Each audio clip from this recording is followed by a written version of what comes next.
Before we get to the tips, there are three things that need to be brought to your attention. The first is that Genshin's difficulty is largely determined by the resources your account either has or has had access to over the course of your playtime, despite what YouTubers and other players will tell you. In fact, most accounts are fairly weak, and there are two very distinct pieces of evidence that back that up.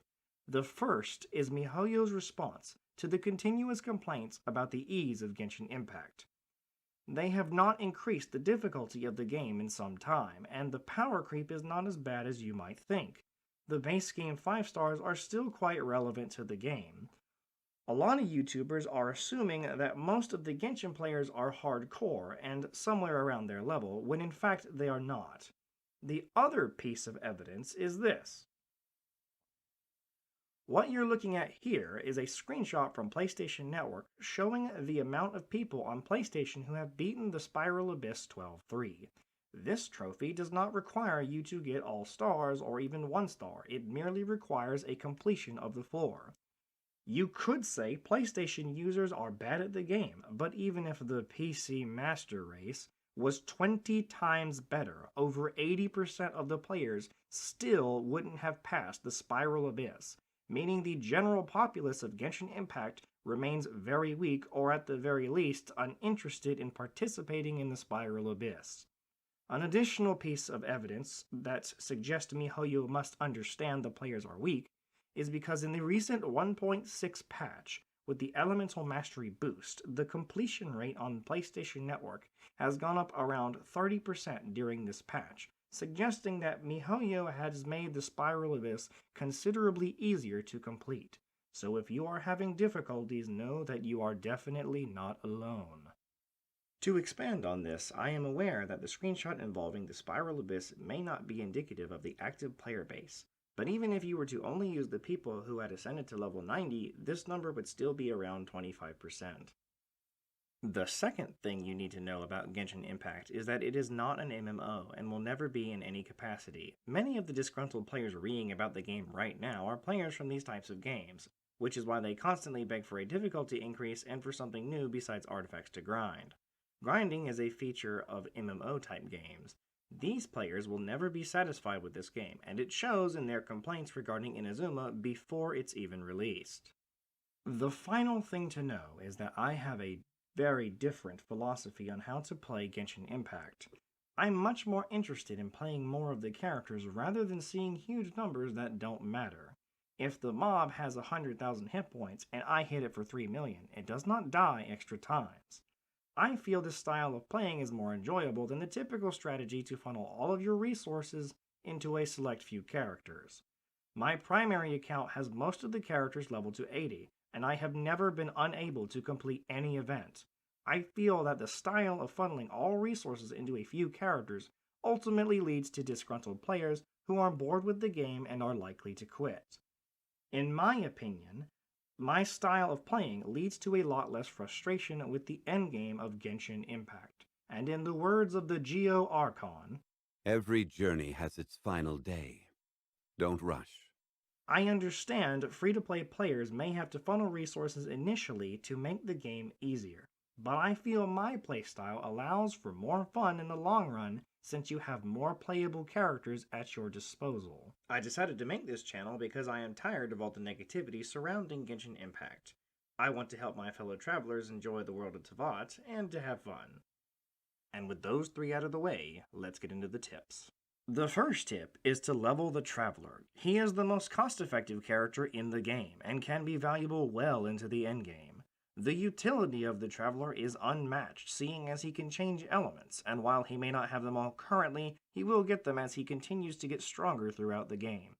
He is the most free-to-play friendly character in the game, and I would recommend pretty much any player that either hasn't started or hasn't leveled this character to do so, especially if you're on PlayStation, since you do get the Sword of Descension.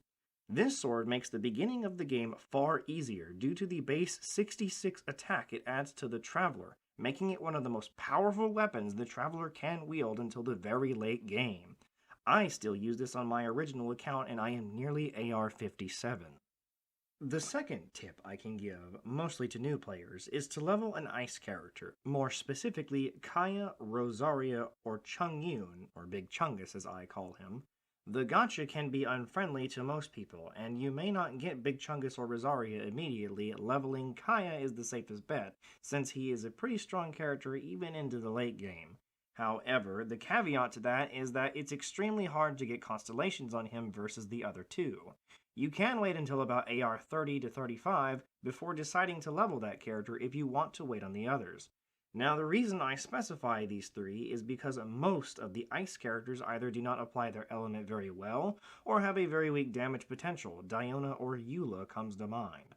Ice is an important element because a lot of the higher level mobs like the Fatui are extremely weak to ice or melee, and in many cases with the ice characters they are both of these things.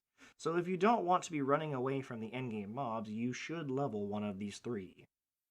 Now the third tip could honestly be a whole video in itself, and maybe I will do that at a later date. Banner choice is important to determining your endgame strength, and to be honest, playing free-to-play is probably better off pulling the standard banner.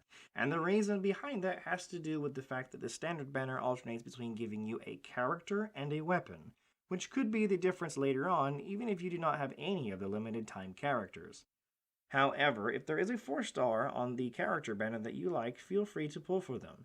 In addition to that, keep going until you get at least a 5-star from the character banner, since you have a chance at both the base game 5-star and the limited time 5-star.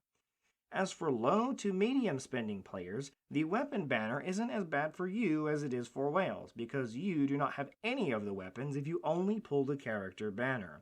My recommendation is when Kaya, Lisa, or Amber are not in the Star Glitter store, you should use the Star Glitter you get for pulls on the weapon banner. This will allow you to continue to pull on the character banner if you're more interested in having more of the characters. Even if you do not pull the special weapon for the patch, having a legendary weapon is better than having none. The reason I mentioned Kaya, Lisa, and Amber is because they are not available in the limited time character banner or the limited weapon banner. Only in the standard banner can you receive them. Since there is no rate up on the standard banner, it is easier to obtain them from the Star Glitter store. Something to keep in mind about the weapon banner, however, is that you do not have a 50-50 chance to get the depicted weapons on the banner. It states that you have a 75% chance to get the displayed weapons versus other weapons. The chance between those two is not disclosed anywhere, and a lot of people will assume there is a 50-50 shot at them since there are two pictures. This has been a common belief since the release of Genshin Impact and has led to a lot of frustration from higher spending players believing it to be 50-50. At this point in the game, the evidence against it being 50-50 is considerable. I believe this misunderstanding about the nature of the weapon banner is the reason most high-level players advise against pulling on the weapons banner. Though, in the upcoming patch, this is subject to change due to miHoYo adjusting the rules of the weapon banner. So be sure to read the details section of the weapon banner before you decide to pull. Next up is resource management. Resin is the currency of the entire game. Everything from character materials to the mora are all based off resin. I have another video I'm going to upload going into more depth on this, but the TLDR version is that the less money you spend, the tighter you need to be with your resources. In other words, don't spend resources on unproven characters and make sure you're building a team that you are happy with. If you're more interested in playing more of the characters, most of the game is not hard enough to force you to level any character to level 90. At this point, most of the characters on my main account are level 80, and I do just fine playing all of them rather than just a few. Something to note is that you may want to try paying attention to certain trends in the game, like the fact that shield characters are becoming important to survivability, so characters like Diona might be better for you to level for future content. I touched on this earlier, but leveling to 90 isn't always the best answer. However, when I say that, I mean that actually leveling them to 90 isn't usually worth it, since it's incredibly expensive, though ascending a character into the final ascension can provide a lot of bonuses in regards to base stats and talent level caps.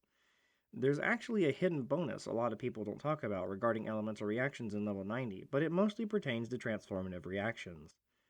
Now, you're going to hear a lot of people tell you to level all of your DPSs to level 90, and I'd have to disagree. If you're going to level anyone to level 90, it should be your characters based off hit points or transformative reactions, because the stat increases far more than any attack increase.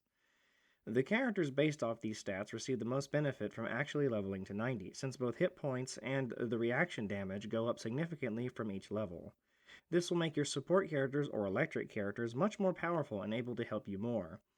Characters that do not rely on this for damage or some sort of scaling will get less benefit from actually leveling to 90, but they will still get benefits from ascending. Be warned though, you'll need at least one powerful damager, so you may have to pick one to level to 90 regardless of the benefit it provides. Here's a tip for everyone. 3-star weapons aren't usually looked at when it comes to damage. However, I'd recommend saving at least one copy of each with maximum refinement. You never know when a patch might make one very powerful. For instance, the weapons Harbinger of Dawn, White Tassel, and Tail of the Dragon Slayer are all viable endgame options. Especially the Harbinger of Dawn, which funnily enough is as good as a 5-star weapon on the support character Albedo. This same effect also applies to Shinsho, or as I call him, Kicks, because look at them shoes. Keep in mind, some of the 3-star weapons, like the White Tassel, for instance, cannot actually be obtained through the gacha. You have to get it through chest. Something you may not realize immediately is that the size of a character actually matters. The taller characters can run, climb, and swim faster. They also have a much larger dodge window than the other characters. The opposite also applies to shorter characters like Klee and the upcoming Sayu. These characters cannot run very fast and have a short dodge window, making them easy to hit for mobs. Strangely enough, there are actually some attacks they are too short to be hit by. Collision detection is also a thing, so larger characters cannot fit into small holes. The last and most certainly not least is the apparently uncomfortable topic of chests in Genshin Impact. The chests with Primo Gems in them do not respawn. However, there is some speculation that there may be some gemless chests that do spawn each time you move up an adventure rank. That's all for this video. If you liked or this video helped you in some way, consider subscribing, liking, and dropping a comment below, and I'll see you next time. I'd like to thank you for watching to the end of this video. As for the future of this channel, I'd like to help create a different culture of Genshin Impact. You can still be effective and have fun, so look forward to tips, lore, and more.